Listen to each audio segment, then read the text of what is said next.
Writing killer ad copy. I wanted to give you a few tips on creating your ads that will help make them, higher chance they're going to be clicked and also perform well. Just a few things to keep in mind. These are more killer, I guess, ideas. Be controversial. I think that you'll find that if you spend some time in looking at other people's ads, of course that can be very educational, but one technique that's used a lot now and with great success is being controversial. If you have a product and you were to have something like do not buy such and such until you read this review, or is blah blah blah a scam.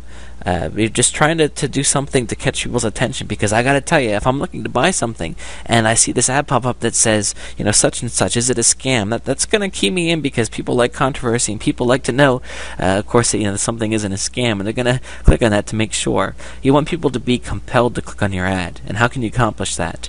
You can make a strong claim also. You want to know the product that you're promoting and